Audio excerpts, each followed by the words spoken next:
لله وكفى وسلام على عباده الذين اصطفى خصوصا على سيد المرسلين خاتم الأنبياء وعلى كمل أتباعه من الصديقين والصالحين والشهداء أما بعد فأعوذ بالله من الشيطان الرجيم بسم الله الرحمن الرحيم ولا تقولوا لمن يقتل في سبيل الله أموات بل أحياء ولكن لا تشعرون صدق الله العظيم وبلغنا رسوله النبي الكريم ونحن على ذلك لمن الشاهدين والشاكرين آمين الحمد لله رب العالمين إن الله وملائكته يصلون على النبي يا أيها الذين آمنوا صلوا عليه وسلموا تسليما اللهم صل وسلم وبارك على حبيبك سيدنا محمد وآله وصحبه أجمعين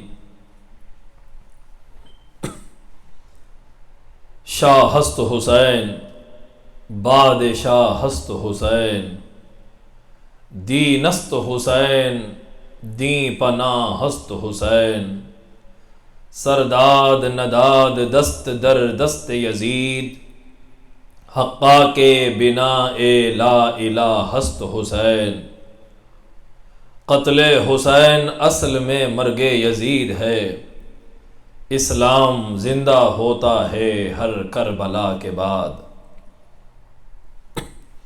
ان کی پاکی کا خدائے پاک کرتا ہے بیاں آیے تطہیر سے ظاہر ہے شان اہل بیت خشک ہو جا خاک ہو کر خاک میں مل جا فرات خاک تجھ پر دیکھ تو سوکھی زبان اہل بیت اہل بیت پاک سے گستاخیاں بے باکیاں لعنت اللہ علیکم دشمنان اہل بیت لعنت اللہ علیکم دشمنان اہل بیت غم حسین خدا سب کو سرفراز کرے یہی وہ غم ہے جو ہر غم سے بے نیاز کرے حسینیت جسے کہیے وہ سب کے بس کی نہیں خدا کی دین ہے وہ جس کو سرفراز کرے وہ سجدہ سبت نبی نے دکھا دیا جو لعیق جبین شوق کو شائستہ نیاز کرے غم حسین خدا سب کو سرفراز کرے یہی وہ غم ہے جو ہر غم سے بے نیاز کرے۔ اللہ رب العزت کا شکر ہے جس کی توفیق سے آج 9 محرم الحرام کی شب دن 8 کا اور 9 محرم الحرام کی شب امریکن رویت ہلال کے مطابق آج ہم نے یہاں شکاگو کی سرزمین پر 9ویں مجلس محرم الحرام ذکر شہادت امام حسین امام عالی مقام امام حسین علیہ السلام منعقد کرنے کی ہم نے سعادت حاصل کی۔ خوش نصیب ہیں ہم تمام کہ آج امام کی محفل میں امام کا ذکر سننے کے لیے واقعات کربلا کی بیانی کے لیے مقصد شہادت کی سماعت کے لیے ہم سب جمع ہوئے ہیں۔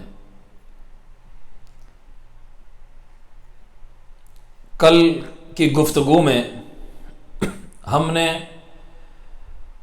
اسباب شہادت خلافت راشدہ کا خاتمہ اور ملوکیت کا آغاز اور ملوکیت یعنی بادشاہت جسے آپ ڈکٹیٹرشپ کہتے ہیں تانا شاہی کا آغاز اسلام میں جو ہوا اس کا بیان کیا اور اس کی وجہ سے امام عالی مقام کو نقل مکانی کرنا پڑا سرزمین مدینہ چھوڑ کر مکۃ المکرمہ کی جانب آپ کی روانگی کا ہم نے ذکر کیا ہے۔ ملوکیت کے سلسلے میں ایک بات یاد رکھیں خلافت اور ملوکیت میں فرق کیا ہے۔ جو اسلامی خلافت تھی خلافت راشدہ اور پھر اس کے بعد جو ملوکیت بادشاہت خاندانی موروثی بادشاہت کا جو آغاز ہوا اس میں فرق کیا ہے؟ تو جہاں تک ملوکیت کا تصور قرآن نے یہ بیان کیا ان الملوک اذا دخلوا قریۃ افسدوها وجعلوا اعزۃ اہلها اذلہ قرآن کہتا ہے کہ جب کسی علاقے میں بادشاہت داخل ہو جاتی ہے، کنگڈم کہیں آ جاتا ہے، اذا دخل ان الملوک اذا دخلوا قریۃ افسدوها، وہاں صرف فساد برپا ہوتا ہے۔ جہاں بادشاہت آ گئی، حق و باطل کچھ نہیں رہتا، وہاں کچھ نہیں، بس مجھے اپنی خاندانی حکومت مجھے برقرار رکھنا ہے۔ اس کے لیے اسلام کا کچھ ہوتا ہے ہو جائے، کہیں دین کا نام استعمال کرنا ہو تو دین کا استعمال ہوتا ہے، جہاں دین کو مٹانا ہوتا ہے حکمران ہی دین کو مٹاتے ہوئے نظر آتے ہیں۔ مسلمانوں میں فسادات کرواتے ہیں شیعہ سنی کے نام پر، کہیں مہدوی اور تبلیغی کے نام پر، یہ باضابطہ حکمران فساد کرواتے ہیں۔ جہاں اتحاد کی ضرورت ہوتی ہے یہی حکمران اسلام کا نام یوز کرتے ہیں، بادشاہ لوگ، اور جہاں اپنی بادشاہت کمزور ہوتی ہوئی نظر آئی، قوم ایک ہو جائے تو پھر ان کو شیعہ سنی کے تفرقے میں ڈال دیتے ہیں، پھر اس کے ساتھ ان کو بڑا حوصلہ ملتا ہے ان کی اپنی ڈکٹیٹرشپ میں۔ آپ دیکھتے ہیں کہ اب ایک ملک کو شیعہ مذہب کا بنا دیا گیا، اب اس ملک میں کوئی بمباری کرے تو دوسرا مسلمان ملک خوش ہو رہا ہے، اچھا ہوا وہ فلاں فرقے کے لوگ ہیں، حالانکہ جب کہ اسی فرقے کے اسی طبقے کے لوگ آپ کے بھی ملک میں رہتے ہیں۔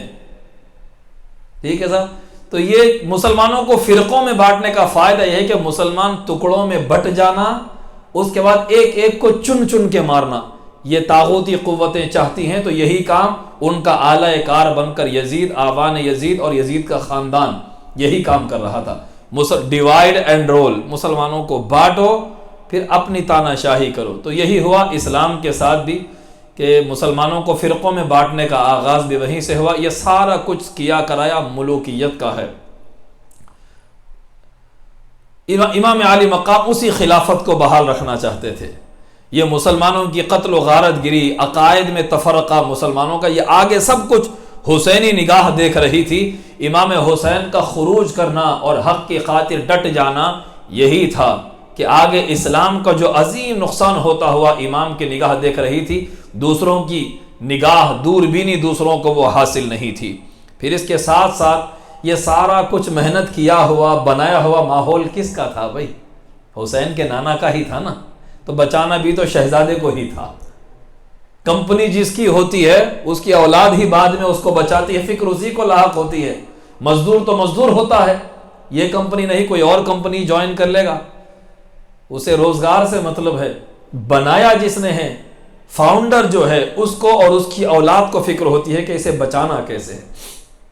یہی وجہ تھی کہ ہزاروں لوگ تھے اس زمانے میں، مگر جو امام علی مقام ڈٹ گئے حق کے مقابل، اور چند ایک صحابہ، چند لوگ امام کے علاوہ بھی جو کچھ لوگوں نے یزیدی حکومت کے خلاف کیا، بعد میں مدینے والوں نے خروج کیا، وہ سارا انشاءاللہ آگے بیان آئے گا۔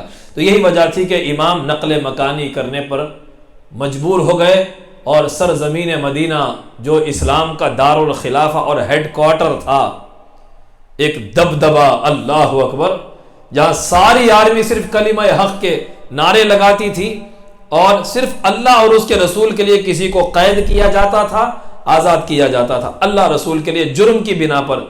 یہاں یہ آرڈر آ گیا کہ جس نے بیعت نہیں کی اس کو قید کر لو یا سر اڑا دو، کوئی ثابت کر کے بتائے یہ عمل اسلامی عمل ہے۔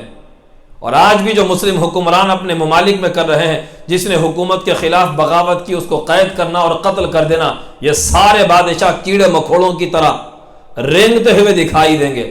صرف کسی اسلام میں جمہوریت ہے، کہیں غلطی ہو کہیں ناانصافی ہو، بولنے کا ہر مسلمان کو حق ہے اسلام میں۔ آپ دیکھتے ہیں کہ حضرت عمر کے دور میں سب کو مال غنیمت تقسیم ہوا تو آدھا آدھا کرتا سب کو ملا، آدھے کرتے کا کپڑا ملا۔ حضرت عمر پورا قمیص پہن کر منبر پر کھڑے ہوئے ہیں، ایک عام مسلمان اٹھ کر کہتا ہے کہ اے عمر، ہم سب کو آدھے قمیص کا کپڑا ملا، تم نے پورا قمیص کہاں سے سلا لیا؟ ارے وہ عمر جس کے نام سے قیصر و کسریٰ بھی چمکتے تھے، اس عمر سے ایک عام مسلمان پوچھ رہا ہے پوری قمیص کا کپڑا کہاں سے آیا؟ حضرت عمر کہتے ہیں کہ ہاں تیرا سوال بالکل درست ہے، مجھے بھی آدھی قمیص کا کپڑا ملا، لیکن میرے بیٹے نے اپنی آدھی قمیص کا کپڑا مجھے دے دیا ہے۔ یہ تھی اسلام میں آزادی رائے، سوال کرنے کا ہر ایک کو حق تھا۔ مگر یہ بنو امیہ یزید کے خاندان نے ڈکٹیٹرشپ کا وہ ننگا ناچ نچا کہ اسلام میں اب کوئی ایک آواز بلند کرے گا تو مسجد میں فوج آتی، اٹھا کر اسے لے کر چلے جائے. وہ کہاں گیا کسی کو نہیں پتا. یہ سارا نظام وہیں سے آیا ہوا ہے اسلام میں. کہاں گیا غائب, پتہ نہیں.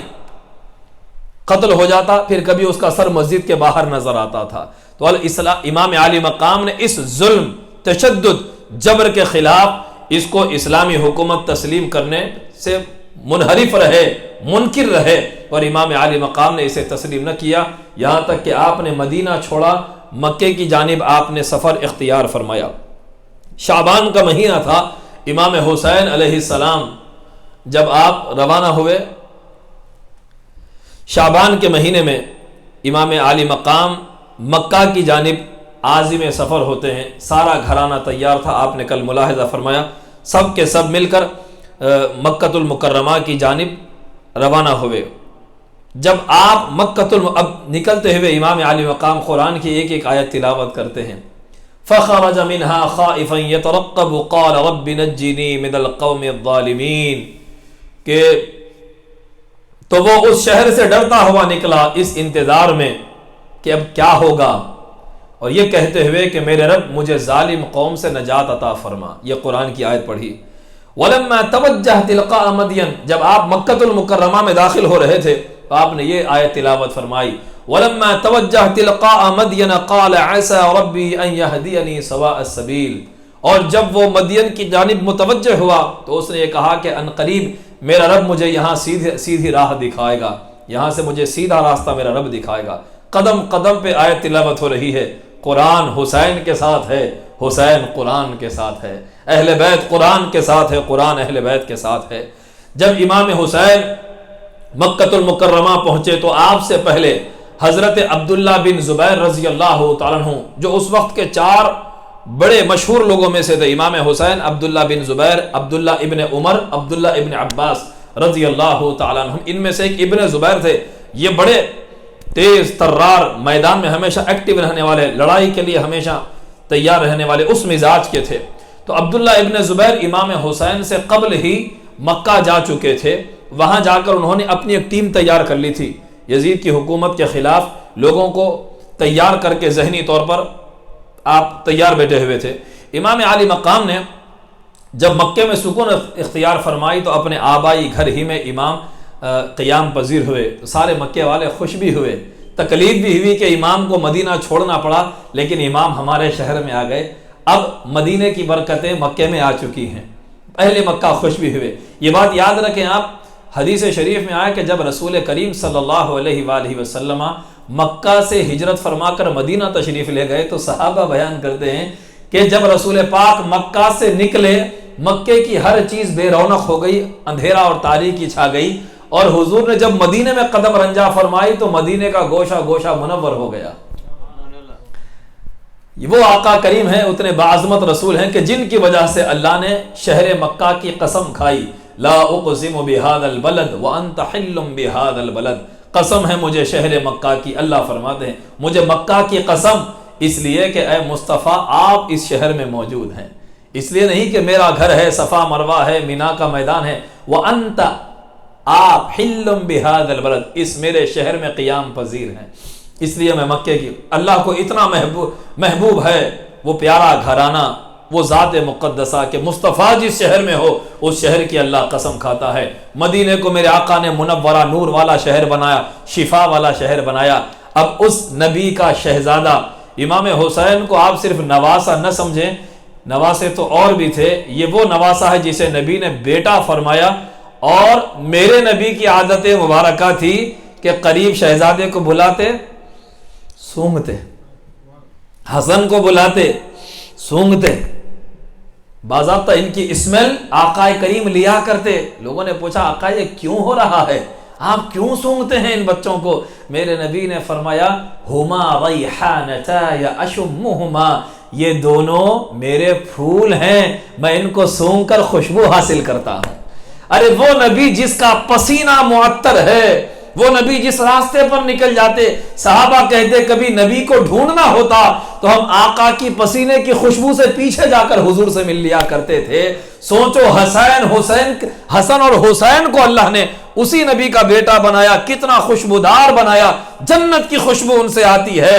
میرے نبی نے فرمایا یہ دونوں میرے پھول ہیں، میں ان کو سونگھتا ہوں، مجھے خوشبو میسر آیا کرتی ہے۔ اب وہ خوشبو مدینہ سے نکل کر مکے کو مہکانی چلی گئی، مکے والے خوش ہو گئے، امام حسین یہاں آ گئے ہیں، نبی کے شہزادے یہاں آ گئے، انہیں دور نبوت یاد آنے لگا، وہ چہرہ دیکھ کر بار بار مصطفیٰ کریم انہیں یاد آنے لگے، اہل مکہ خوش ہو گئے۔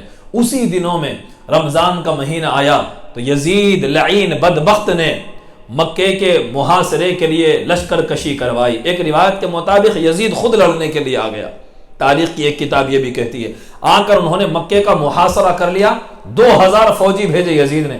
ارے وہ مکہ جو شہر ہی امن والا ہے، جس میں جانور سے بھی جانور کو بھی مارا نہیں جاتا، حدود حرم میں لڑائی کرنا حرام ہے، اسے حرم کہتے اسی لیے ہیں، وہاں لڑنا حرام، شکار کرنا حرام، درخت کی ٹہنی توڑنا بھی حرام ہے، وہاں لڑنے کے لیے یزید نے 2000 کی فوج بھیجی۔ کہ اب بھی اسے مسلمان تصور کریں گے آپ؟ آگے اور کارنامے آپ سنیں گے۔ یزید کی فوج آئی، عبداللہ ابن زبیر رضی اللہ تعالیٰ عنہ کا جو لشکر تھا یزید سے نبرد آزما ہوا، فائٹ کرنے لگا، اور امام حسین علیہ السلام نے حرم مکہ کی حرمت کے پیش نظر آپ نے لڑائی سے اپنے آپ کو الگ رکھا، آپ نے جنگ میں شمولیت اختیار نہیں فرمائی۔ ہوا یہ کہ گھمسان کی لڑائی چلی اور خوش نصیبی سے یزید کی فوج کا سپہ سالار مارا گیا، وہ مارتے ہی ساری فوج نکل کر بھاگ گئی۔ اب پوری اسلامک ریاستوں میں یہ شہرت ہو گئی کہ یزید کے لشکر کو منہ کی کھانی پڑی، ابن زبیر نے ان سے کامیابی حاصل کر لی۔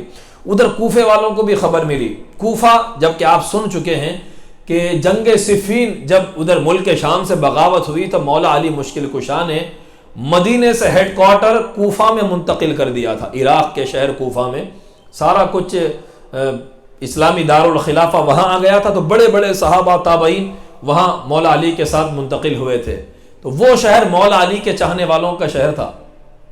آپ سنیں گے کہ عراق میں شیعان علی آپ کو زیادہ ملیں گے۔ تو اس دور میں جب آپ سن چکے ہیں کل جنگ صفین میں مسلمانوں کی جو جماعت مولا علی کے ساتھ جنگ کرنے کے لیے تیار ہوئی، انہوں نے اپنا نام شیعان علی دیا۔ کیوں؟ کہ حدیث شریف میں آیا کہ علی کے شیعہ بخشے گئے، شیعہ علی کے مددگار جو ہیں ان کے لیے بخشش ہے، شیعان علی کے لیے بڑی بشارتیں تھی، تو انہوں نے اپنے آپ کو مولا علی کا حامی بنایا اور اپنے آپ کو شیعان علی کا نام دیا۔ تو یہ شیعہ سے مراد وہ شیعہ جماعت نہیں جو فقہ جن کی الگ ہے، ایک خاص طریقہ ہے، جن کے پاس ابھی ماتم کا طریقہ مروج ہے، یہ شیعہ تو اس وقت وجود میں بھی نہیں تھے، وہ مولا علی کی پولیٹیکلی سپورٹ کے لیے اور جہاد میں مولا علی کا ساتھ دینے کے لیے اس لشکر کا نام انہوں نے اپنا نام شیعان علی رکھا۔ تو وہ کوفہ جو ہے شیعان علی کا ایک بڑا مرکز تھا، کیونکہ مولا علی نے اپنا دور خلافت کا بڑا حصہ کوفہ میں گزارا، اور اس کے ساتھ ساتھ وہاں پر کوفہ میں مولا علی کی ایسی کرامتیں عراق والوں نے دیکھی۔ اسی لیے آج بھی عراق میں نسل در نسل علی کے چاہنے والے، آپ کو سنی ہو کہ شیعہ، آج بھی جو شیعہ ہے کہ سنی ہیں، وہ ہر ایک عراق میں آپ کو مولا علی کا چاہنے والے بہت ملیں گے۔ یہ پچھلے 1300 برس سے تاریخ ہے کہ مولا علی کی کرامتوں کا جو ظہور وہاں پہ ہوا، اللہ اللہ، ایسے جلوے وہاں کی سرزمین نے مولا علی کے دیکھے ہیں کہ وہ ان کی عقلیں دنگ رہ گئی تھی۔ تو الغرض کوفہ میں شیعان علی کی بڑی تعداد رہتی تھی، ان تک بھی جب یہ خبر پہنچی، اس کے تمام قبائل کے سرداروں نے مل کر ایک میٹنگ کی، انہوں نے کہا کہ بھائی اب تک اس خاندان کا ظلم بہت ہو گیا، تو لہذا اب اسلام کو اس ڈکٹیٹرشپ سے ہمیں پاک کرنا ہے اور پھر خلافت کا دور ہمیں واپس لانا ہے۔ سنا ہے کہ امام عالی مقام نے مدینے میں یزید کی بیعت کرنے سے انکار کیا اور وہاں سے آپ نے نقل مکانی کی، لہذا امام نے یزید کے خلاف خروج کیا ہے، اس کی بیعت کو تسلیم نہیں کیا، لہذا ہم سب مل کر امام کو خط لکھیں گے اور امام کو پیغام دیں گے کہ آپ یہاں کوفہ تشریف لائیں، ہم سب آپ کا ساتھ دیں گے، شیعان علی آپ کی حمایت کے لیے تیار ہیں، ہم یزید کے یہاں کے اس کے گورنر کو ہم مار کے بھگائیں گے، یہاں پر ہم لوگ اس امیر کے پیچھے، جو امیر کوفہ ہے، اس کے پیچھے نہ جمعہ پڑھتے ہیں نہ عید کی نماز پڑھتے ہیں، انہوں نے کتاب اللہ کو بھلا دیا ہے، سنت رسول اللہ پامال کر دیا ہے، آپ تشریف لائیں اور اسلامی نظام کو بحال کریں۔ خط پہ خط باضابطہ وفود آتے تھے، 8 10 اور کئی لوگ کوفہ سے آتے، امام کو دعوت دیتے جاتے۔ آپ نے کوئی اجلت نہیں کی۔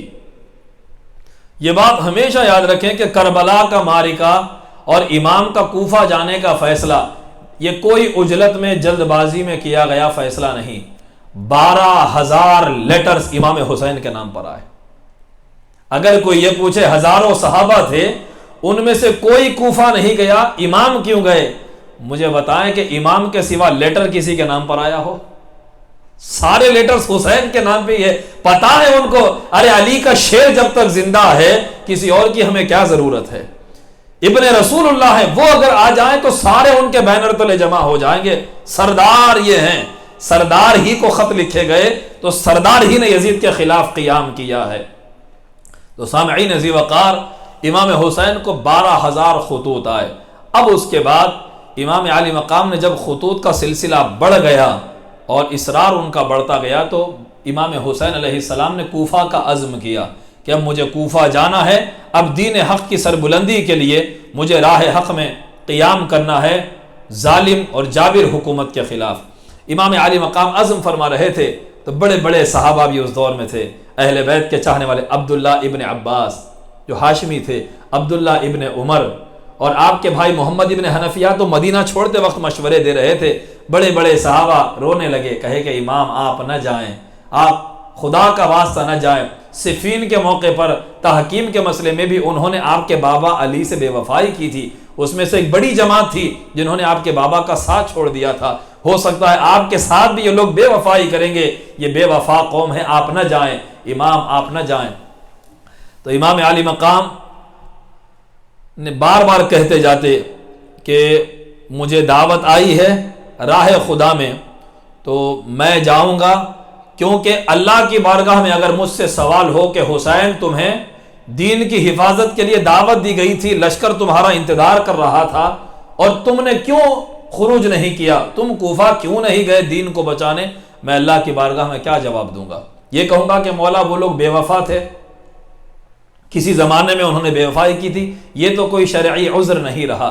پھر اصرار بہت بڑھ گیا صحابہ کا، تو یہ طے کیا گیا کہ ٹھیک ہے ایسا کرتے ہیں کہ ہم مسلم کو بھیجیں گے۔ آپ کے کزن تھے مسلم بن عقیل، مولا علی کے ایک بھائی تھے عقیل بن ابی طالب، ان کے بیٹے حضرت مسلم، ان کو تیار کیا اور کہا کہ مسلم جائیں گے اور وہاں جا کر میری طرف سے بیعت کریں گے، امام حسین کے سفیر ایمبیسڈر بن کر کوفہ جائیں گے، وہ لوگوں سے وہاں کے حالات دیکھیں گے، مجھے خط لکھیں گے، اگر مسلم کا خط ہمارے حق میں رہا تو پھر ہم کو فوراً جانا پڑے گا، تو اور جب ہمیں اگر مسلم نے ہمیں خط لکھا کہ حالات بالکل نامناسب ہے، دھوکہ ہونے والا ہے یا بالکل یہاں خطرہ بڑا ہوا ہے، خط آئے گا تو پھر ہم نہیں جائیں گے، تب ہمارے پاس عذر شرعی ہوگا، ایک وجہ ہوگی شریعت میں کہ کس وجہ سے حسین نے کوفہ کا راستہ اختیار کیوں نہیں کیا۔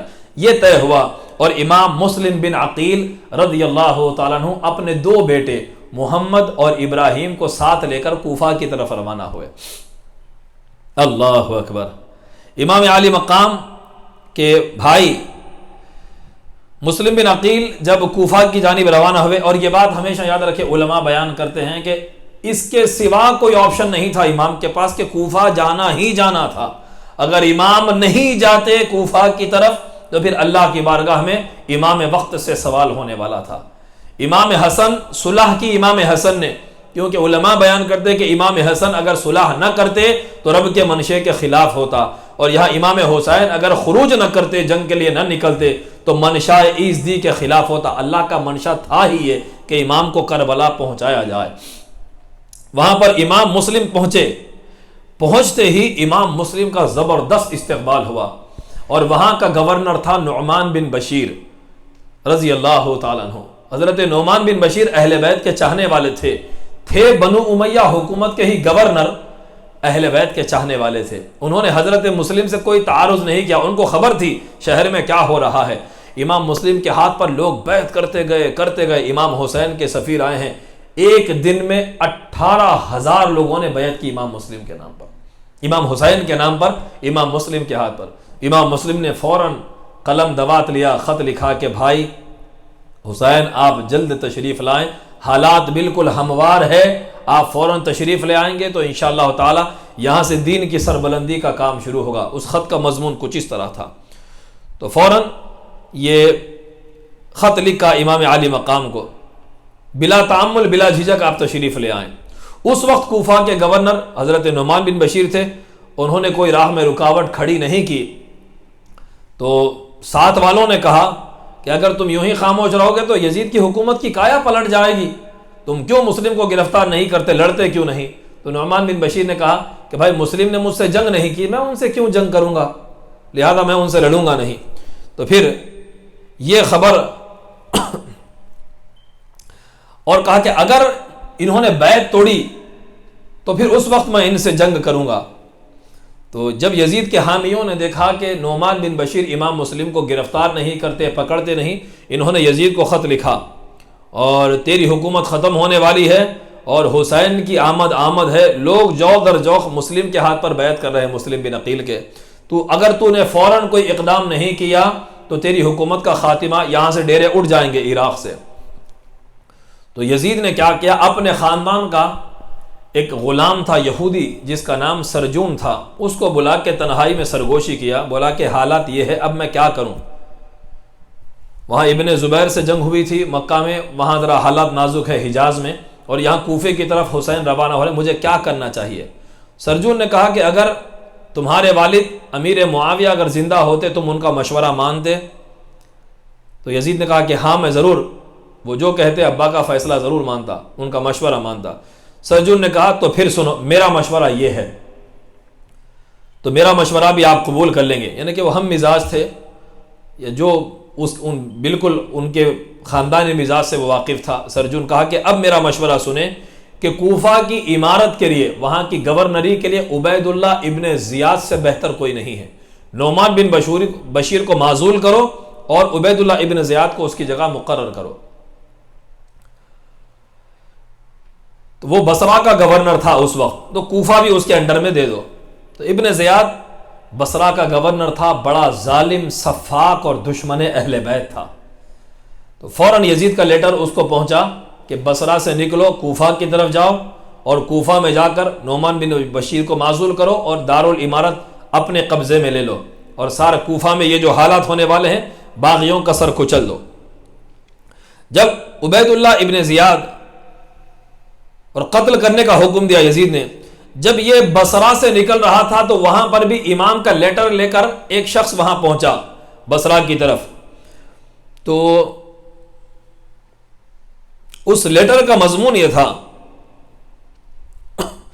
کہ میں نے اپنا قاصد تمہارے پاس یہ لیٹر دے کر بھیجا ہے، میں تمہیں اللہ کی کتاب اور نبی کی سنت کی طرف دعوت دیتا ہوں، اس لیے کہ سنت مٹا دی گئی ہے اور بدعت کو زندہ کر دیا گیا، اگر تم لوگ میری بات سنو اور میری اطاعت کرو گے تو میں تمہیں ہدایت پر چلاؤں گا۔ یہ ایک امام کا لیٹر تھا، امامانہ اس کا مضمون تھا، نبی کی سنت مٹا دی گئی اور لا کر ایک بدبخت کو تخت خلافت پر بٹھا دیا گیا، یہاں سے ڈکٹیٹرشپ آنے کی ایک بدعت اسلام میں رائج کر دی گئی، یہ بدعت تھی، اس بدعت کو مٹانا ہے اور نبی کی سنت کو ہمیں زندہ کرنا ہے، میں تمہیں ہدایت کی راہ پر چلاؤں گا۔ یہ خط لے کر امام کا قاصد بصرہ کو پہنچا، ابن زیاد بدنہاد وہاں سے نکل رہا تھا، وہ قاصد پکڑا گیا، تو ابن زیاد نے وہ خط لے کر دیکھ لیا کہ ہاں اب حسین برابر پورا تیاری میں ہے، امام کے قاصد کو اس نے شہید کر دیا، اور بصرہ کے سرداروں میں سے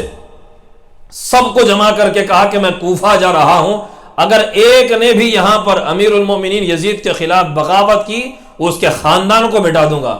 سب کو ڈرا دھمکا کر وہ کوفے کی جانب روانہ ہو جاتا ہے۔ تو وہ جب کوفہ میں داخل ہو رہا تھا ابن زیاد، تو داخل ہوتے وقت کیونکہ ابھی کوفہ کے حالات امام مسلم کے حق میں تھے، ہزاروں لوگ بیعت کر چکے تھے، تو یہ ابن زیاد کا کوفہ میں انٹر ہونا اتنا آسان نہیں تھا، تو وہ مکار چال باز بھیس بدل کر اپنے چہرے پر کالا امامہ سر پر اور چہرے پر ڈھاٹا باندھ کر آ رہا تھا، اور آتے آتے سب کو سلام کر رہا تھا، ساتھ میں قریب 10-20 لوگ جو بھی تھے اس کے، وہ سلام کرتا ہوا تو لوگ سمجھے کہ امام عالی مقام تشریف لائے ہیں، امام حسین آ گئے، سب کہتے السلام علیکم یا ابن رسول اللہ، اے رسول اللہ کے بیٹے آپ پر سلام ہو، اے رسول اللہ کے بیٹے۔ وہ بھیس بدل کر آیا ہی اس نیت سے کہ لوگوں کو دھوکہ دے دوں، لوگ مجھے حسین سمجھے اور میں کوفہ میں آسانی سے انٹر ہو جاؤں۔ وہ قصر امارت قلعے تک آیا اور قلعے کا دروازہ بند کر دیا گیا، یہ سوچ کر کہ امام حسین آئے ہیں۔ ابن زیاد نے کہا دروازہ کھولو ورنہ توڑ دوں گا۔ نعمان بن بشیر نے دروازہ بند کر، دروازہ کھولو ورنہ کھول کر تمہیں قتل کر دیا جائے گا۔ وہ دروازہ کھول کر اندر گیا، جاتے ہی اس نے دروازہ بند کر دیا ابن زیاد نے۔ قلعے کا لوگ باہر کھڑے ہوئے، بھائی استقبال میں آئے تھے، دروازہ بند کیا اور قلعے کی دیوار پر چڑھا، اپنا ڈھاٹا نکال کر کہا کہ لوگوں، میں عبید اللہ ابن زیاد ہوں، میں نے سنا ہے کہ تم لوگوں نے یزید کی بیعت توڑ دی ہے۔ وہاں لوگوں کو ڈرانے اور دھمکانے لگا اور کہا اللہ اکبر،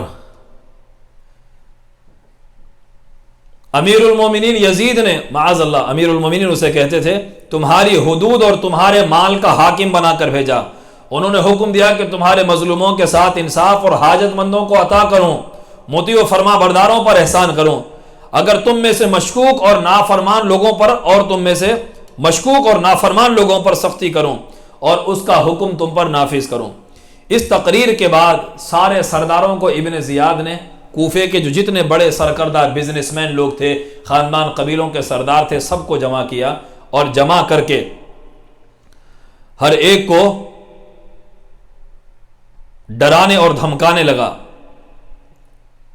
اور کہا کہ اگر کسی نے بیعت کو توڑا اور مسلم بن عقیل کی حمایت میں کسی سرگرمی میں حصہ لیا تو میں اس کے پورے خاندان کو برباد کر دوں گا اور قتل کر کے اس کے سر میں قلعے کے دروازے پر لٹکا دوں گا۔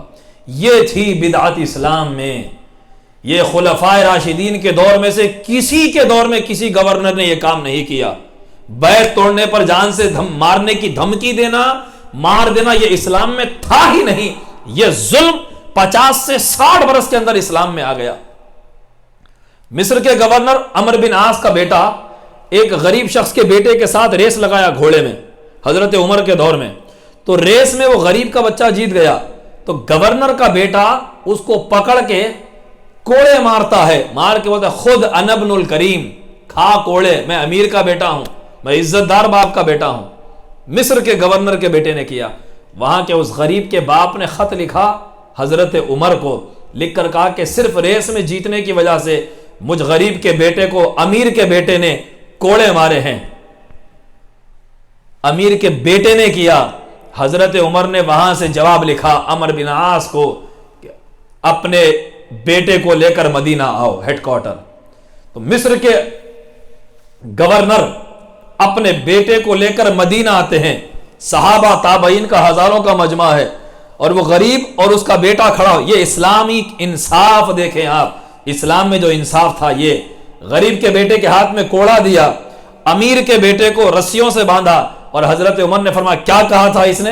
کہا کہ خود انا ابن الکریم، میں بڑے باپ کا بیٹا ہوں، میرا ماں رکھا۔ حضرت عمر نے فرمایا اب غریب کے بیٹے کا تو ماں رکھا، ایک غریب پر تو نے ظلم کیا، نبی کی شریعت میں اس بات کی گنجائش نہیں، بلا وجہ کسی پر اپنے باپ کا پاور استعمال کرتا ہے، یہ پاور کسی کے باپ کا نہیں، یہ پاور اللہ اور اس کے رسول کا دیا ہوا ہے، یہ صرف امانت ہے تمہارے پاس۔ خلفائے راشدین کے گھر فاقے ہوا کرتے تھے، ٹھیک ہے صاحب۔ امیر المومنین امام علی ابن ابی طالب کرم اللہ وجہہ الکریم، اسلامک نظام یہ تھا کہ مولا علی کی زرہ بختر جو جیکٹ تھی، جنگی لوہے کی جیکٹ، وہ کسی یہودی کے پاس آ گئی، مولا علی نے کہا کہ یہ میری ہے، اس نے کہا کہ میری ہے۔ مولا علی اس وقت اسلامی حکومت کے حکمران ہیں، امیر المومنین کے خلیفۃ المسلمین کے منصب پر ہے۔ ویسے تو مولا بغیر خلافت کے منصب کے امیر المومنین ہی ہے۔ نبی نے ایک بار فرمایا تھا اس دروازے سے جو آئے گا وہ امیر المومنین ہے۔ حضرت انس فرماتے ہیں کہ دروازہ کھلا تو کیا دیکھتا ہوں، مولا علی تشریف لے آئے تھے، علی تو ہیں ہی امیر المومنین۔ تو امیر المومنین کی جیکٹ یہودی کے پاس ہے، اس نے کہا میری ہے، مولا علی نے کہا میری ہے۔ مولا علی نے مارا نہیں، کیس دائر کیا، قاضی کے پاس جج کے سامنے آئے، جج پوچھتا ہے وقت کے خلیفہ سے، آپ اے امام علی آپ کے پاس گواہ ہے، وٹنس ہیں؟ آپ نے فرمایا کہ میرا بیٹا حسن یہ وٹنس ہے۔ تو شریعت میں بیٹے کی گواہی تو قبول نہیں، لیکن ہے صرف ایک حسن میرے پاس، کیا کیا جائے، کوئی اور گواہ نہیں ہے۔ تو قاضی نے فیصلہ دیا چونکہ گواہ نہیں ہے اور جیکٹ اس کے پاس ہے، تو اسلامی قانون کے مطابق یہ جیکٹ یہودی کی ہی قرار پاتی ہے۔ مولا علی بے بس، کیوں؟ علی اپنا پاور نہیں، خدا کا پاور دنیا میں منوانے آئے تھے۔ مولا علی نے کہا ٹھیک ہے، فیصلہ تیرے حق میں ہوا، لے جا۔ جیت یہودی کی ہوئی، علی ہارے، لیکن خدا کی قسم جہاں علی ہارے اس نے وہاں کلمہ پڑھ لیا، اسلام کی جیت ہوئی۔ اس یہودی یہ دیکھا کہ بھئی یہ کون سا نظام ہے، بر اعظموں پر حکومت ہے لیکن اس کا حکمران بے بس ہو کر کٹگرے میں کھڑا ہوا ہے۔ اس نے کہا خدا کی قسم اس سے زیادہ پاکیزہ نظام روئے زمین پر میں نے نہیں دیکھا۔ اے علی، آج سے میں تمہارے اس خدا کو مانتا ہوں جس کی اطاعت میں تم نے اپنا پاور یوز نہیں کیا ہے۔ تو جہاں اہل بیت نے، ان کا پاور ہی یہ ہے کہ وہ اپنا پاور یوز نہیں کرتے، انہوں نے صرف خدا کا پاور دنیا میں منوایا، اس اسلام کو منوایا۔ یہ تھی اسلامک حکومت۔ اور یہ جو یزید کا حکم نہیں مانے گا قتل کر دیا جائے گا، یہ ظلم اسلام میں جو آئے، یزید کو لا کر زبردستی بٹھایا گیا، اس نظام کے خلاف، اس ظلم کے خلاف امام حسین نے آواز اٹھائی۔ آج بھی حکمرانوں کا جو جی چاہتا ہے کسی کو گھر سے اٹھا لیتے ہیں، کسی کا بزنس سلب کر لیتے ہیں، پابندی عائد کر دیتے ہیں۔ پوچھنے والا کون ہے؟ کون ہے پوچھنے والا؟ ایک حسین کی ذات تھی جنہوں نے نقش چھوڑا اس کے خلاف علم بغاوت بلند کر کے۔ تو سامعین، ذی وقار ابن زیاد کے آنے کے بعد جب اس نے سب کو ڈرایا دھمکایا، شہر میں کرفیو نافذ کر دیا اور اعلان کر دیا کہ اگر مسلم بن عقیل کو کسی نے اپنے گھر میں رکھا تو اس کو اور اس کے سارے گھر کو، خاندان کو بٹا دوں گا۔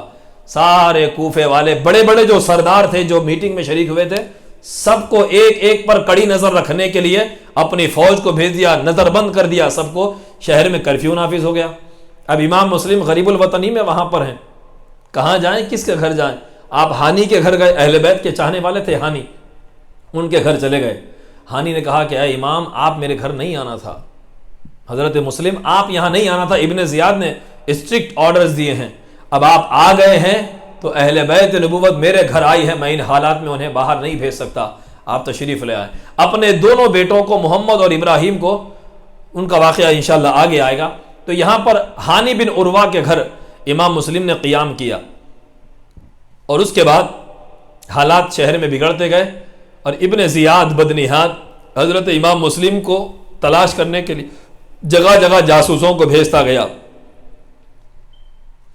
جب کوئی سراغ نہ مل سکا تو اس نے اپنا ایک حبشی غلام تھا، اس کو بھیس بدل کر جانے کے لیے بہت کثیر رقم دی اور کہا کہ اہل بیت کا عاشق بن کے جا اور مسلم بن عقیل تک پہنچ، ان کی پوری خبر مجھے دے۔ تو وہ کوفہ کی مسجد میں گیا جہاں مسلم بن اوسجا، جو امام مسلم کی طرف سے سرگرمیوں میں زیادہ سرگرم تھے، وہ لوگوں کو دیکھا کہ مسلم بن اوسجا کے قریب ہیں، لوگوں سے معلوم کیا مسلم کا نمائندہ کون ہے یہاں۔ کچھ دن مسجد میں رہا، لوگوں نے بتایا کہ وہ ہے مسلم بن اوسجا، یہ امام مسلم کی طرف سے لوگوں کے کام کر رہے ہیں، لوگوں کا ذہن سازی کر رہے ہیں۔ تو وہ حبشی غلام اس کے پاس جاتا ہے، حضرت مسلم بن اوسجا کے پاس جا کر کہتا ہے میں نبی کی آل کا بڑا عاشق ہوں، میں چاہتا ہوں کہ امام مسلم کو نذرانہ پیش کروں، امام بڑے کٹھن حالات سے گزر رہے ہیں، تو حضرت مسلم کی مدد کرنا چاہتا ہوں، مجھے حضرت مسلم کی زیارت کروا دیں۔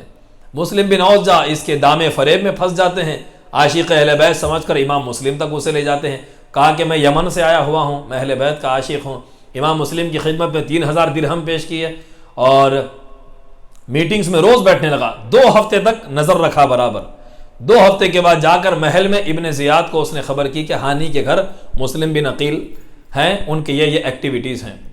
تو ابن زیاد بدنہاد نے، وہ جو رئیس تھے کوفہ کے، ان لوگوں سے پوچھا کہ ہانی آج کل کیوں نہیں آ رہے ہیں، کافی دنوں سے دیکھ رہا ہوں سب لوگ آ رہے ہیں، ہانی بن عروہ کیوں نہیں آتے؟ تو کہا کہ ہانی کو بلاؤ، کہیں وہ میرے خلاف کوئی بغاوت میں تو ملوث نہیں۔ تو یہ سارے رئیس لوگ وہاں جا کر ہانی بن عروہ سے کہتے ہیں کہ امیر ابن زیاد آپ سے بدگمان ہیں، لہذا آپ فوراً جائیں ان سے ملاقات کریں، وہ آپ سے بدگمانی کر رہے ہیں۔ ہانی بن عروہ محل میں جاتے ہیں، ابن زیاد کہتا ہے کہ اے ہانی، مسلم بن عقیل کہاں ہے؟ ہانی کہتے کہ مجھے خبر نہیں. حالانکہ یہ جھوٹ ہے نا, اسلام میں جھوٹ بولنے کی اجازت نہیں, مگر ظالم کے ظلم سے کسی کو بچانے کے لیے جھوٹ بولنا ثواب ہے. دو مسلمان لڑے ہیں تو ان میں جھوٹ بول کر صلح کرانا ثواب ہے. بعض چیزوں میں جھوٹ بولنے کی اجازت ہے بلکہ ثواب بن جاتا ہے. تو ہانی بن عروہ نے کہا کہ نہیں, مجھے ان کی خبر نہیں.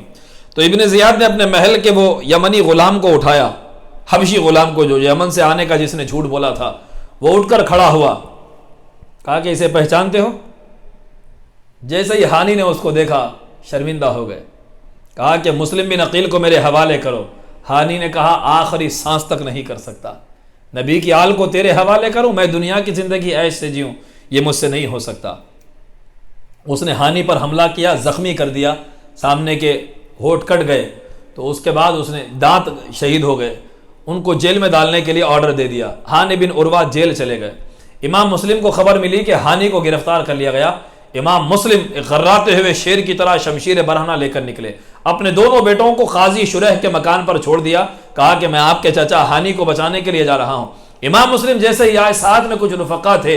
امام مسلم کا خروج اور ان کے حوصلے کو دیکھ کر کوفے کے ہزاروں لوگ آ کر امام مسلم کے ساتھ کھڑے ہو گئے, یہاں تک کہ قصر امارت قلعے کے پاس امام مسلم کے ساتھ ہزاروں کوفی آ کر کھڑے ہو گئے.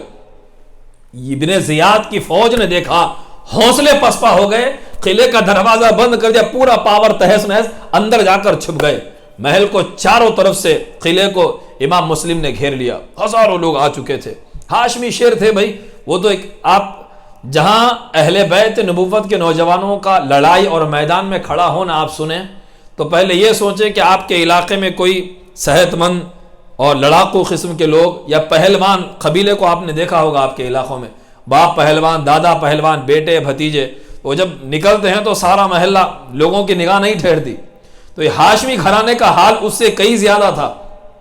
اس میں ایک سے ایک شیر تھا. یہاں پر علی شیر, حمزہ شیر, پورے کے پورے شیر اس گھرانے میں. جس میدان میں گئے کفر کے چھکے چھوٹے ہیں. مسلم بن عقیل بھی ہاشمی جوان تھے, وہ آئے تو کوفے کے اس قلعے کا محاصرہ کر لیا. اب ابن زیاد بڑا مکار تھا, اس نے کیا کیا, جتنے سردار اس کے ساتھ وہاں تھے, یہ کوفے کی یہ تو عوام تھی نا, سرداروں کے اغراض تو ان کے ساتھ وابستہ ہوتے ہیں, بادشاہوں کے ساتھ, حکمرانوں کے ساتھ. اسی وجہ سے آپ دیکھتے ہیں کہ بڑے بڑے بزنس مین اور بڑے بڑے مدرسے والے, بڑے بڑے یونیورسٹی, جس کا کچھ عہدہ اور پوزیشن ہوتی ہے, اس کو کچھ نہ کچھ کر کے بادشاہوں کی جی حضوری کرنا پڑتا ہے. اگر وہ نہیں کرے گا تو یہ سارا کچھ اس کا چھین لیا جائے گا. تو اس نے سارے سرداروں کو جمع کیا اور جمع کر کے ان لوگوں کو کہا کہ اپنے اپنے قبیلے کے لوگوں کو واپس جانے کو کہو.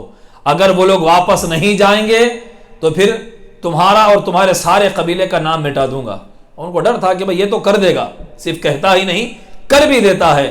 تو کیا یہ کہ ایک ایک قبیلے کا سردار آیا اور اپنی اپنی قبیلے اور خاندان کو کہا کہ تم لوگ واپس جاؤ, یہ تمہارا اور ابن زیاد کا جھگڑا نہیں ہے, تم لوگ تم کو یہ ملے گا, یہ ترقی ملے گی, یہ جائیدادیں ملے گی, ویکنسیز ہوں گے. اس طرح کا لالچ بھی بہت سارے لوگوں کو دیا.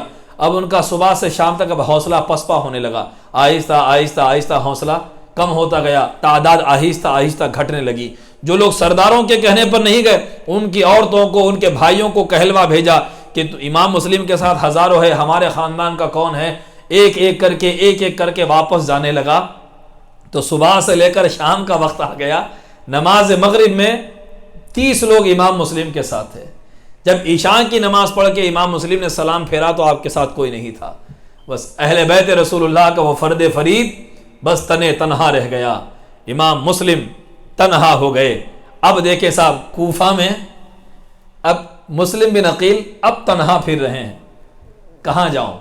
ہانی کے گھر کا تو حکومت کو پتہ چل چکا ہے, اب کس گھر میں مجھے اسٹے کرنا ہے.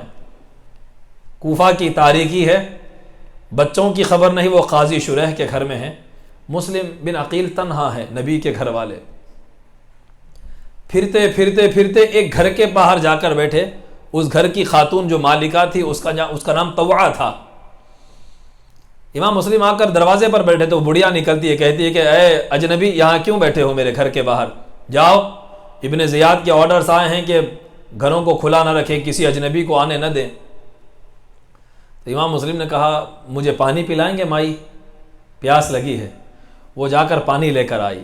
پانی پلائی، اندر چلی گئی. پھر کچھ دیر کے بعد آئی باہر، دیکھا تو وہیں بیٹھے ہوئے ہیں. اس نے پوچھا اے اجنبی آپ جاتے کیوں نہیں، آپ یہاں کیوں بیٹھے ہیں؟ امام مسلم نے کہا کہ میرا کوئی گھر نہیں ہے، میں غریب الوطن ہوں.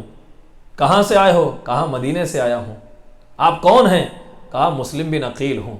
اس نے کہا اللہ اکبر، یہ غریب الوطنی! ارے 2 دن پہلے تو دیکھا تھا کہ ہزاروں لوگوں کے ساتھ کر و فر کے ساتھ امام مسلم کوفہ میں بڑے تمطراق کے ساتھ جہاں بیٹھتے تھے ہزاروں کا مجمع ہوتا تھا، یہ حال ہو گیا؟ یا رسول اللہ! اس نے کہا آپ اندر تشریف لے آئیں، میں نبی کے خاندان کو ایسا بے یار و مددگار نہیں چھوڑ سکتی، آپ اندر آئیں. امام مسلم کو اندر لے جاتی ہے، کونے کے کمرے میں آپ کو رکھتی ہے، کھانا کھلاتی ہے، پانی پلاتی ہے. رات ہو گئی. رات کو کافی دیر کے بعد اس عورت کا بیٹا آتا ہے. وہ دیکھتا ہے کہ رات میں ہر تھوڑی دیر کو ماں بے چین ہوتی ہے، اس کمرے کی خبر لیتی ہے. پوچھا کون ہے؟ ماں نے کہا تجھے اللہ کی قسم کسی کو مت بتانا، یہ مسلم بن عقیل ہیں، یہاں پناہ انہوں نے لی ہے، مناسب وقت دے کر یہاں سے روانہ ہو جائیں گے. اس نے سنا تو ابن زیاد نے اعلان کر دیا تھا، جیسے ہی امام مسلم کا ساتھ سب نے چھوڑ دیا، ابن زیاد نے اعلان کر دیا کہ جو مسلم کو پکڑ کر لائے گا اسے کثیر رقم دی جائے گی، سیم و زر سے نوازا جائے گا، عہدے دیے جائیں گے. تو امام مسلم رضی اللہ تعالی عنہ کی خبر جا کر فوراً اس نے محل میں دے دی، ابن زیاد کے لشکر کو دے دی.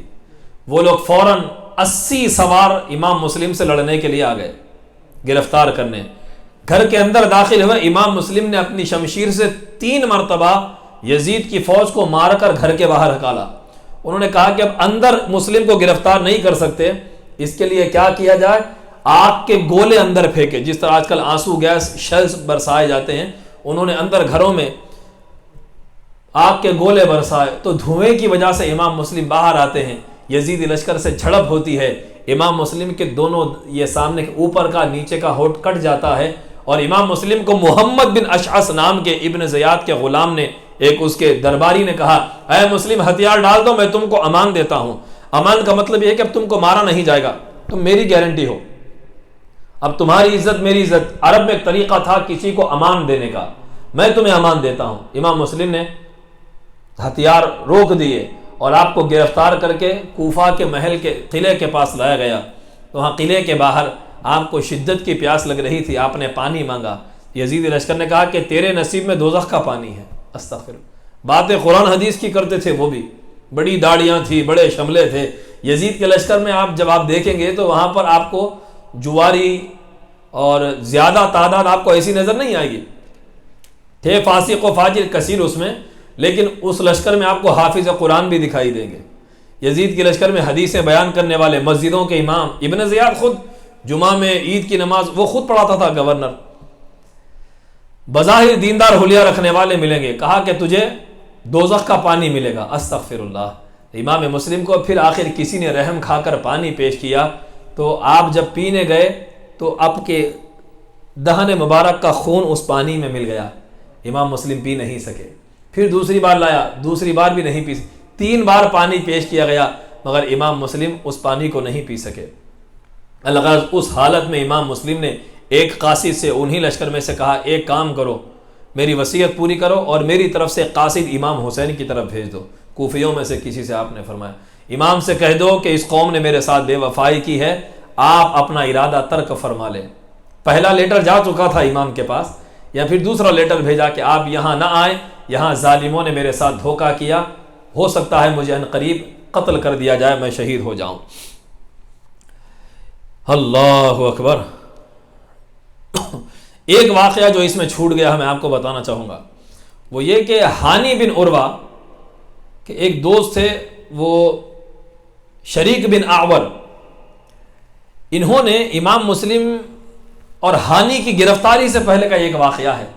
شریک بن اعور بڑے رئیس تھے کوفہ کے، انہوں نے بڑے بیمار تھے، تو ابن زیاد ان کی عیادت کے لیے آ رہا تھا یہاں پر ان کے گھر میں.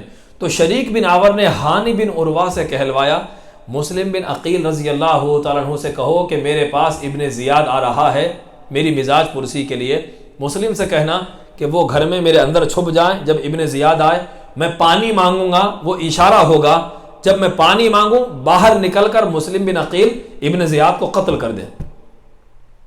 یہ امام مسلم سے کہا ہانی بن عروہ نے.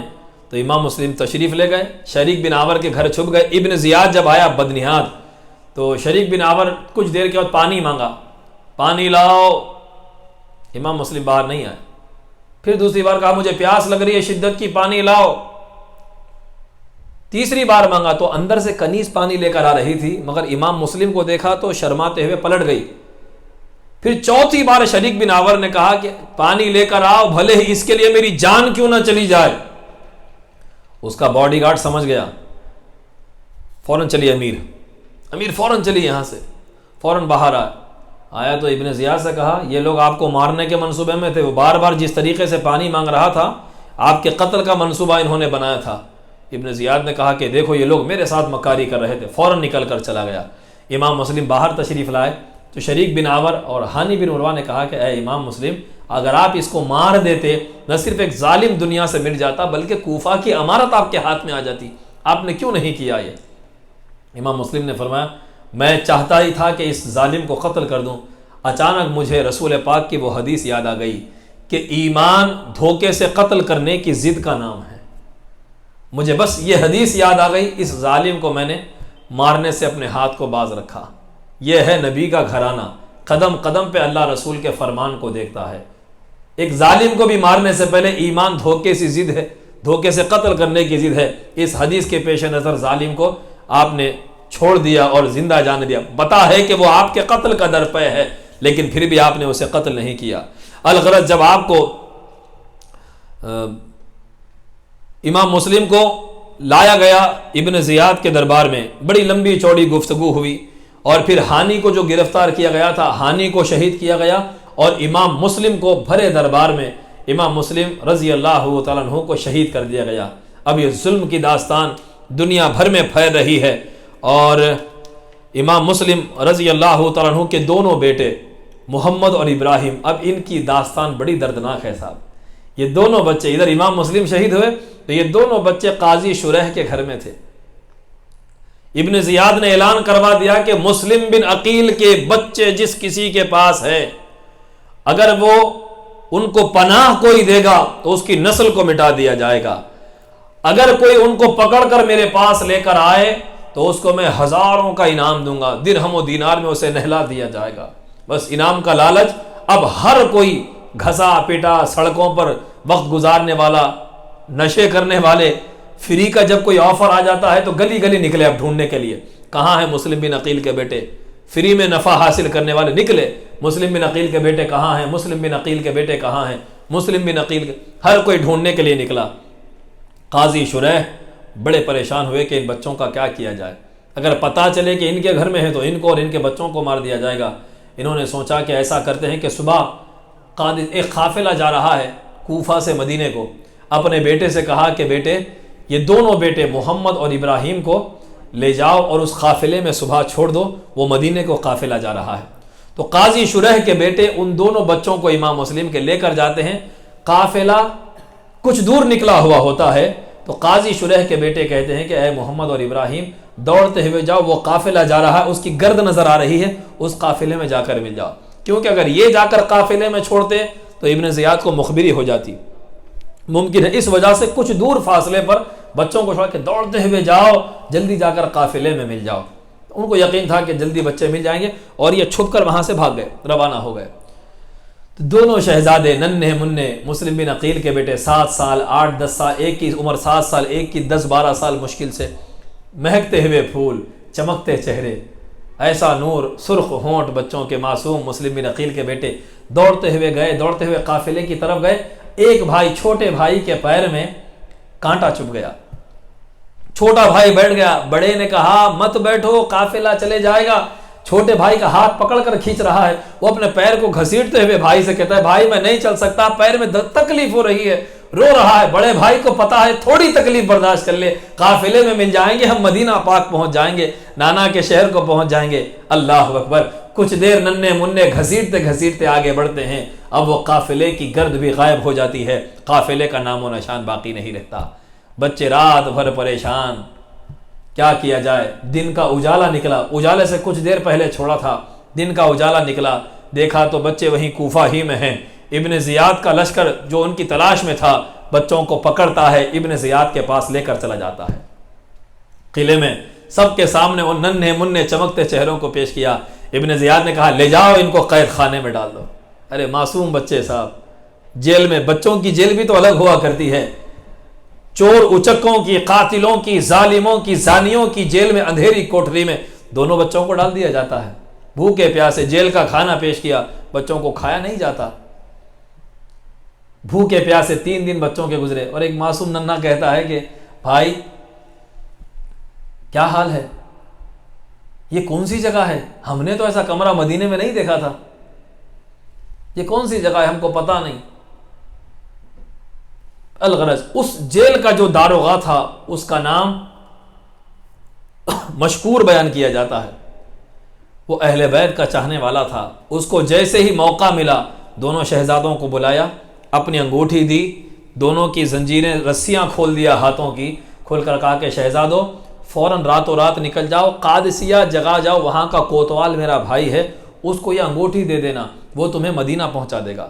میں ہوں یزید کی فوج کا سپاہی لیکن ہوں اہل بیت کا چاہنے والا، لہٰذا تم لوگ یہ انگوٹھی لو، فوراً قادسیہ پہنچ جاؤ۔ معصوم بچے راتوں رات جیل سے نکل کر فرار ہو گئے۔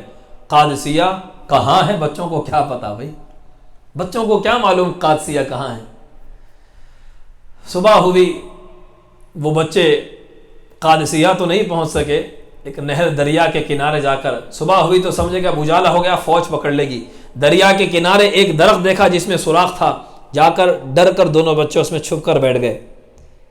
معصوم بچے، اجنبی علاقہ ہے صاحب، آپ غور کریں اگر ہمارا بیٹا کسی جگہ کھو جائے، اولاد والوں یاد کرو اگر تمہاری اولاد کسی جگہ کھو جائے اور بچوں کو ظالم لوگ پکڑ رہے ہوں، کیا گزرتی ہوگی اس وقت معصوم بچوں پر۔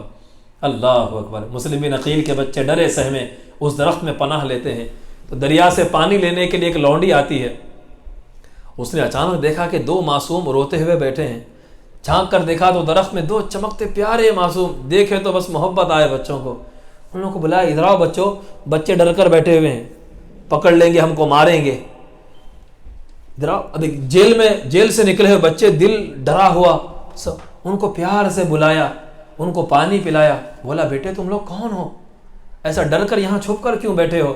بچوں نے کہا کہ ہم لوگ خاندان نبوت کے بچے ہیں، مسلم بن عقیل کے بیٹے ہیں، ہمارے بابا کو نہ جانے ان لوگوں نے کیا کر دیا ہے، ہمارے بابا شہید ہو گئے، قاضی شرح نے اطلاع دی تھی، ہمارے بابا کو ان لوگوں نے مار دیا، اب ہمارا یہاں کوئی نہیں ہے، ہم کیا کریں، ہم کہاں جائیں؟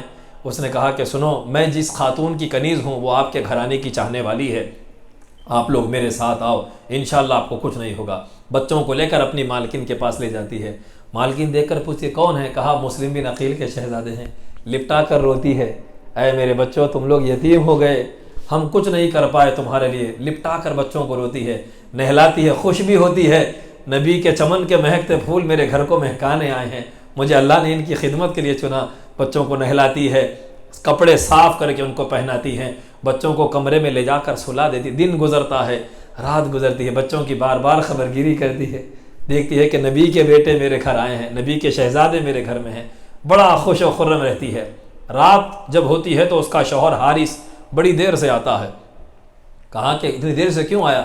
بولا کہ کیا کروں، صبح سے مسلم کے بیٹوں کو ڈھونڈ رہا تھا، وہ انعام کے لالچ میں پھر رہا تھا۔ اس نے کہا خدا کا خوف کر، تو دنیا کے چند سکوں کے لیے خاندان نبوت کے پھولوں کو کچلنا چاہتا ہے۔ اس نے کہا تو چپ کر، تجھے کیا خبر، یہ عہدے ملنے والے، زندگی بھر بھی محنت کروں تو مجھے نہیں ملے گا، یہ مل رہا ہے مجھے بس ایک چھوٹی سی اس کے لیے قیمت دینی پڑ رہی ہے، دے دوں گا۔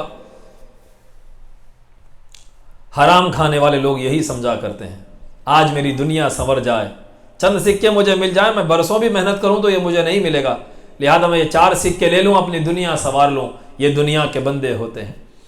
تو حارث نے جو کیا، دن بھر تلاش کیا، گھر میں آیا، کھایا پیا، سو گیا۔ رات کو اچانک بڑا بھائی چیخ مار کے اٹھتا ہے، چھوٹا بھائی اٹھتا ہے، کہتا ہے بھائی کیا ہوا؟ کہا کہ بھائی میں نے خواب دیکھا ہے ابھی کہ بابا جان جنت میں تشریف لے گئے، وہاں رسول اللہ صلی اللہ علیہ وسلم ہیں، مولا علی ہیں، سیدہ فاطمہ ہیں، امام حسن ہیں، وہاں پر رسول پاک نے بابا جان کو سینے سے لگایا اور فرمایا کہ مسلم اکیلے آ گئے ہو، بچوں کو ساتھ نہیں لائے؟ بابا جان نے کہا کہ یا رسول اللہ بچے ابھی میرے پیچھے آتے ہوں گے، میں آ گیا ہوں، میرے بچے بھی آنے والے ہیں، بھائی اب ہمارے جانے کا وقت آ گیا ہے۔ خاندان نبوت کے بڑے نفیس مزاج والے، بڑا شعور رکھنے والے بچے ہیں وہ دونوں بھائی، ایک دوسرے کو لپٹ کر رونے لگے، ہائے بھائی اب ہم شہید ہونے والے ہیں۔ یہ آواز اس ظالم حارث کے کان میں پہنچی، اٹھ کر پوچھتا ہے یہ کون ہے میرے گھر میں بچے؟ بیوی کہتی کہ نہیں کوئی نہیں، کوئی تیرے کان بج رہے ہیں۔ اس نے کہا ہٹ، یہ کہاں سے کون سے بچے آئے ہیں؟ جا کر دروازہ کھول کر دیکھا، دونوں بچے نے پوچھا کس کے بچے ہیں، میری اجازت کے بغیر تو نے یہاں رکھ لیا؟ کہا کہ یہ مسلم بن عقیل کے بیٹے ہیں، تجھے خدا کا واسطہ انہیں امیر ابن زیاد کے پاس مت لے جا۔ وہ کہتا ہے کہ تو پیچھے ہٹ، اور خبردار اگر کسی نے کمرے میں قدم رکھا کمرے کو تالا ڈال دیتا ہے اور صبح کا انتظار کرتا ہے۔ صبح ہوتے ہی دونوں شہزادوں کو پکڑ کر گھسیٹتا ہوا گھر کے باہر لے کر آتا ہے، چاہتا ہے کہ ان کو مار دے۔ بیوی کہتی ہے خدا را رحم کر، بچوں کو مارتا کیوں ہے، کم سے کم لے جا اس کے حوالے کر دے۔ وہ کہتا ہے کہ اگر میں لے کر جاؤں گا راستے میں کوئی دوسرا مجھ سے چھین لے گا تو یہ انعام اس کو مل جائے گا، میں تو انہیں مار دوں گا۔ بیوی اس کی درمیان میں حائل ہوتی ہے، شوہر سے نبرد آزما ہوتی ہے۔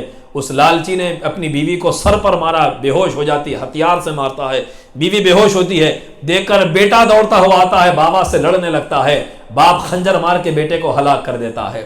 بیٹا مر گیا، بیوی ہو جیسے ہی اپنے بیٹے کو مرتا ہوا دیکھتی ہے کلیجہ پھٹتا ہے، ماں اس کی روح پرواز کر جاتی ہے۔ اب دونوں بھائیوں کا سر کے بال پکڑ کر گھسیٹتے ہوئے ظالم لاتا ہے اور ایک کے بعد ایک امام مسلم کے دونوں مہکتے ہوئے پھولوں کا سر قلم کر دیتا ہے۔ انا للہ و انا الیہ راجعون، انا للہ و انا الیہ راجعون۔ پھر یہ دونوں بچوں کے معصوم بدن سے سر کو کاٹ کے جانور کے سر کی طرح ان کو پکڑ کر ابن زیاد کے پاس تھیلے میں ڈال کر لے جاتا ہے۔ تھیلا اس کے سامنے انڈیلتا ہے، کہتا ہے کہ دیکھو مسلم کے بیٹوں کو میں نے مار دیا۔ ابن زیاد کہتا ہے کہ تو نے کس کی اجازت سے ان کو قتل کیا؟ میں نے یزید کو خط لکھا ہے کہ ان کا کیا کرنا ہے، ان بچوں کا، اگر وہ کہے کہ زندہ میرے پاس لے کر آؤ تو میں کیا کروں؟ تو نے کس سے پوچھ کر انہیں قتل کیا؟ جلاد کو حکم دیا اس کا سر قلم کر دو، اس نے حکومت کی نافرمانی کی ہے، اس کا سر قلم کر دو تاکہ میں امیر کو یہ جواب دوں کہ اس نے ہمارے منشا کے خلاف کام کیا، میں نے اس کو بھی قتل کر دیا۔ فوراً ابن زیاد کے بھرے دربار میں اس ظالم حارث کا سر قلم کر دیا جاتا ہے۔ امام مسلم کے شہزادوں کا انتقام اللہ اسی وقت روئے زمین پر لے لیتا ہے۔ اللہ اکبر، انا للہ و انا الیہ راجعون۔ غریب الوطنی میں ان کی شہادت ہوئی صاحب۔ امام مسلم کا روضہ کوفہ میں آج بھی مرجع خلائق ہے، ہزاروں کی تعداد نہیں لاکھوں کی تعداد میں لوگ جاتے ہیں مسلم بن عقیل کو سلام کرنے کے لیے، جس نے اپنے بھائی اور نانا کے دین کی حفاظت کے لیے خود کا اور اپنے بیٹوں کا قتل کیا جانا جنہوں نے گوارا کیا، وہ حضرت مسلم بن عقیل رضی اللہ تعالیٰ عنہ کی ذات بابرکات ہے۔ اب ادھر امام مکہ سے کوفہ کے لیے نکل چکے ہیں، امام حسین علیہ السلام کو بھی اطلاع نہیں ہے، 72 نفوس پر مشتمل قافلہ تیار ہوتا ہے، مکہ سے کوفے کی جانب امام عزم سمیم ہوتے ہیں۔ تو انشاءاللہ کل ہم کوفہ سے مکہ سے لے کر کربلا تک اور پھر وہاں سے جو شہادتوں کے واقعات ہوئے انشاءاللہ کل ہم کچھ تفصیل سے بیان کر کے واقعات شہادت اور پھر ظالموں کا جو انتقام ہوا ہم کل ہی انشاءاللہ تعالی ظالموں کا جو انجام ہوا ہے، اللہ نے ان سے جو انتقام لیا، وہ کل کی نشست میں بعد مغرب بیان کریں گے۔ کل شب عاشوراء ہے اور یہاں آج 8 محرم ہیں، کل 9 محرم اور فرائیڈے کو 9 محرم اور سیٹرڈے کو 10 محرم ہے۔ تو جو حضرات روزہ رکھنا ہے انہیں کل اور پرسوں روزہ رکھنا ہے۔ تو انشاءاللہ تعالی کل ہم کوشش کریں گے کہ مغرب کی نماز کے ساتھ افطاری کا کچھ اہتمام ہو، کل مغرب میں انشاءاللہ افطاری کریں گے، پھر نماز مغرب کے ساتھ اگر ممکن ہو تو ساتھ میں ہم کھانا اسی وقت کھانے کے لیے نماز مغرب کے ساتھ ہی انشاءاللہ تعالی روزے داروں کو کھانا کھلایا جائے گا۔ پھر انشاءاللہ یہ محفل واعظ منعقد ہوگی جو 10 محرم کی شب ہے، کل شب عاشوراء ہے، تو انشاءاللہ کل ہم یہ واقعات مزید بیان کریں گے۔ اللہ رب العزت کی بارگاہ میں ہم دعا کرتے ہیں کہ مولا ہمیں اہل بیت نبوت کی محبت اور مودت اور ان کے اسوے پر چلنے کی توفیق عطا فرمائے۔ وصلی اللہ تعالی علی خیر خلقہ سیدنا محمد النبی الامی وآلہ وصحبہ وبارک وسلم اجمعین، والحمد للہ رب العالمین۔